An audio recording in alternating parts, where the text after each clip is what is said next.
Saya Hana Theodor, saya akan mempresentasikan tentang perancangan kantor Mayora. Nah, kantor Mayora ini merupakan sebuah perusahaan yang memproduksi food and beverage, dan mereka itu terkenal dengan logo mereka yang berwarna merah. Untuk di kantor existingnya mereka terdapat kurang lebih 410 orang yang terdiri dari Dewan Komisaris, Audit Committee, Sekretaris Perusahaan, Direktur Utama, Unit Audit Internal, dan juga ada Purchasing, IT, Pemasaran, Keuangan dan Accounting, HRD, Legal, dan juga Manufacturing. Mereka ini semuanya bekerja dari jam 8 sampai juga jam 5 sore. Kemudian jam lembur mereka itu dihitung di atas jam 6 sampai jam 8. Untuk dari hasil wawancara yang saya dapatkan itu ada beberapa poin-poin penting, seperti salah satunya itu adalah bahwa mereka itu menerapkan sistem kantor terbuka, dan juga mereka juga menerapkan sistem tim, di mana satu tim itu terdapat 5 sampai 7 orang. Kemudian mereka itu tidak ada sekat pemisah antar divisi.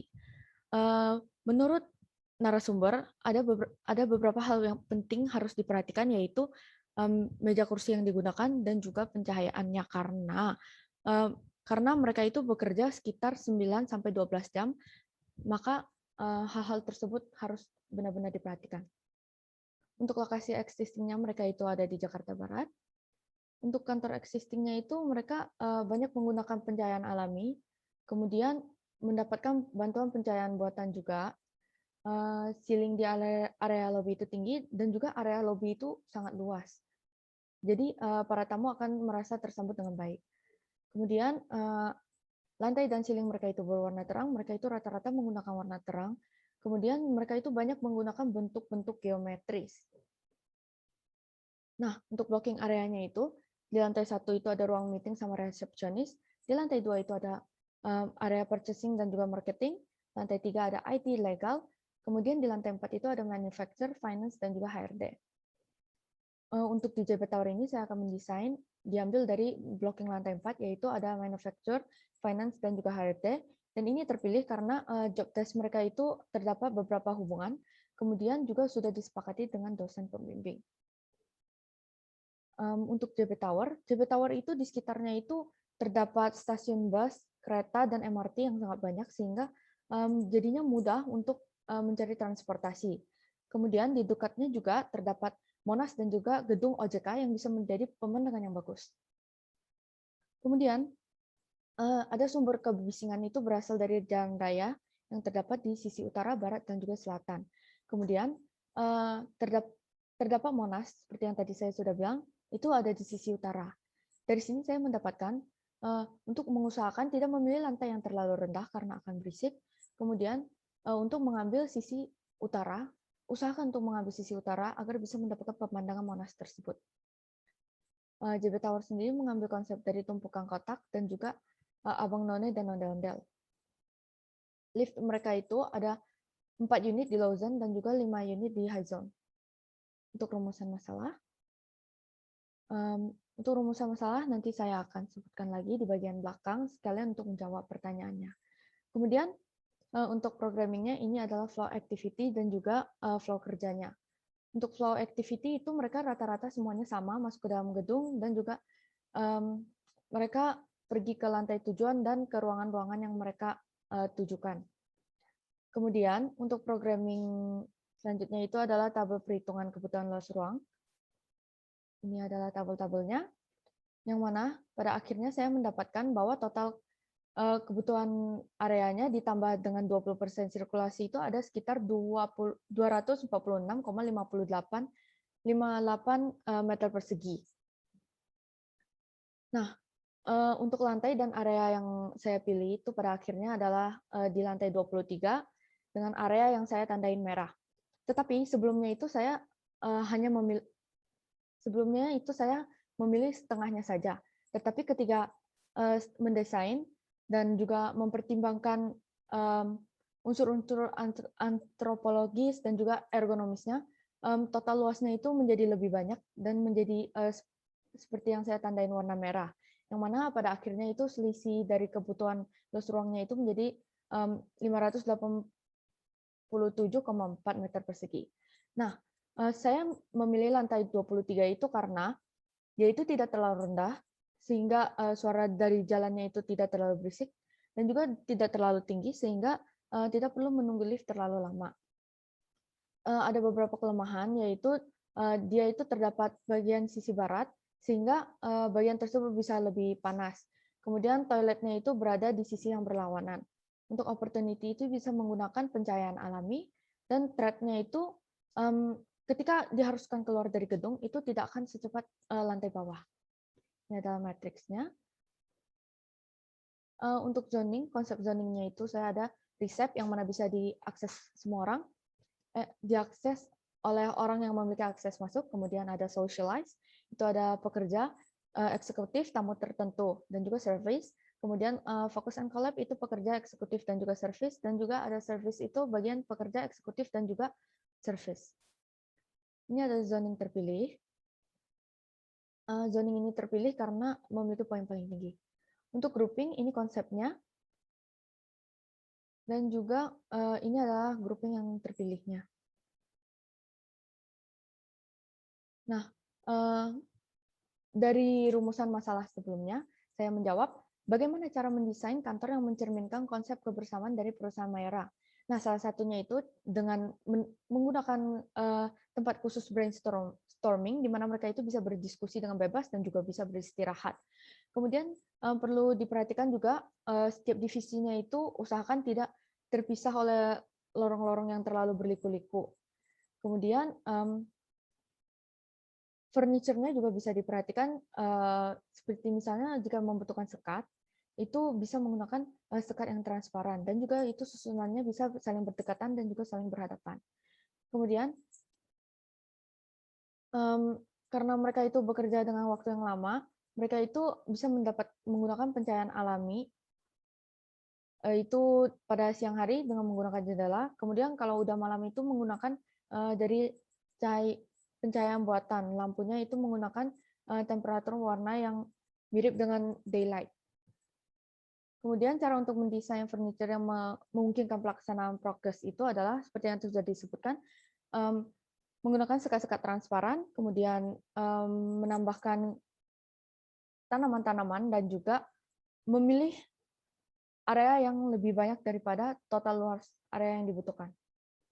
Kemudian ini adalah konsepnya. Teori konsepnya saya mengambil dari desain pasif.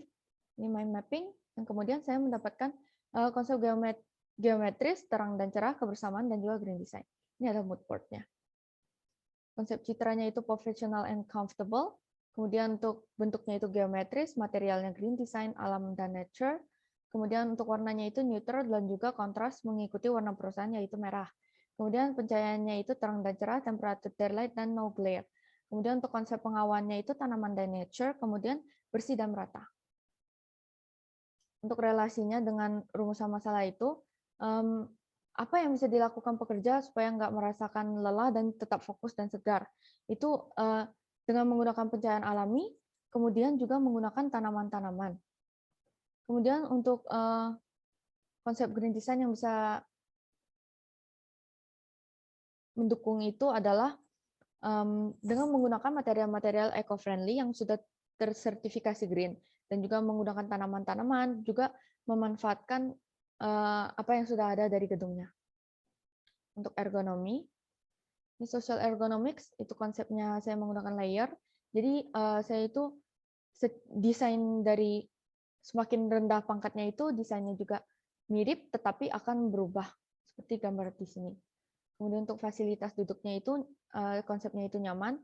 Jadi itu sandarannya fleksibel, kursi adjustable, tidak mudah untuk digerakkan, kemudian empuk ada sandaran.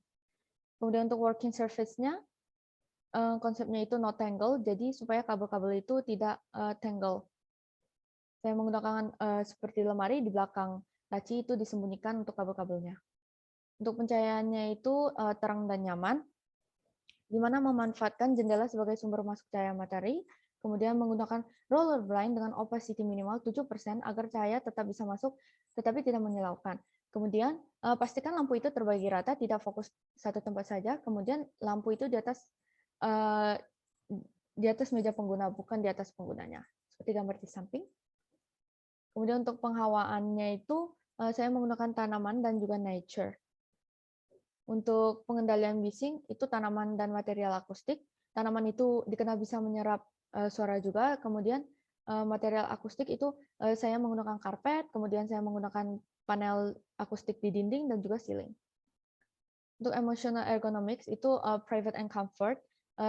Sebelumnya itu mereka memiliki ruang laktasi, tetapi itu jauh dan juga di samping toilet, jadi sedikit susah untuk melakukan pemompaan ASI sambil bekerja. Jadi private and comfort ini menyediakan ruang laktasi untuk ibu menyusui masih di dalam kantor, tetapi tetap terjaga privasinya. Untuk layout, ini layout furniture warnanya. Kemudian ini meeting room untuk ruang khusus, ini reception area. Ini 5 plan. Kemudian ini tampak potongan AA. Yang warna merah itu merupakan panel akustiknya. Kemudian yang hijau itu adalah tanaman green wall-nya. Ini adalah meeting room-nya. Kemudian yang ini adalah bagian reception area. Ini menghadap ke bagian ada meeting room dan juga private meeting room. Kemudian ini menghadap ke jendela. Kemudian ini seperti yang bisa dilihat ada meja resepsionisnya dan juga tempat menunggu. Ini detail potongan-potongannya. Ini untuk tampak depan mayorannya. Kemudian untuk perspektifnya ini aksonometri. Nah ini itu saya masih bisa mengambil konsep citranya itu dari pemilihan desain furniture yang berbentuk geometris seperti bisa dilihat. Kemudian penataan furniture yang rapi dan juga repetitif. Kemudian memanfaatkan jendela sebagai sumber masuk cahaya alami, menggunakan material motif kayu. Kemudian meja itu dibuat berkelompok. Kemudian juga menyediakan multifunction room agar bisa menjadi tempat kolaborasi, diskusi, dan santai bersama. Untuk konsep bentuknya, seperti yang bisa dilihat, saya menggunakan bentuk-bentuk yang geometris. Kemudian untuk material itu banyak menggunakan material kaca yang bisa didaur ulang, plywood juga, kemudian HPL juga, kemudian aluminium. Ini semua materialnya itu yang saya pilih sudah tersertifikasi green. Kemudian untuk konsep warnanya itu seperti yang bisa dilihat, saya untuk lantai kebanyakan menggunakan warna abu-abu dan juga ada sedikit merah untuk karpet lantainya dan juga ada beberapa yang menggunakan flooring yang memiliki finishing seperti kayu. Kemudian untuk konsep pencahayaannya itu meletakkan area-area kerja itu di dekat jendela supaya bisa mendapatkan pencahayaan alami. Kemudian juga menggunakan roller shade untuk mengurangi glare. Untuk penghawannya itu saya menggunakan tanaman juga karena itu dapat meningkatkan kualitas udara dan oksigen. Kemudian serta membuat sejuk dan juga melembabkan ruangan. Untuk konsep citra yang ini adalah aksonometri meeting room. Sebenarnya ini kurang lebih seperti yang sudah disebutkan tadi, menggunakan tanaman dan juga HPL motif kayu. Kemudian furniture-nya itu bentuk-bentuknya geometris. Kemudian untuk material warnanya juga sama. Untuk pencahayaannya itu di sini ruang meeting ini langsung bersampingan dengan jendela, jadi bisa mendapatkan pencahayaan alami. Dan juga untuk penghawaannya itu seperti yang tadi juga menggunakan tanaman juga untuk kualitas udara yang lebih baik. Ini untuk reception area juga sama, menggunakan tanaman dan juga menggunakan jendela, kemudian bentuk-bentuk yang geometris, warna merah dan warna abu-abu. Ini perspektifnya.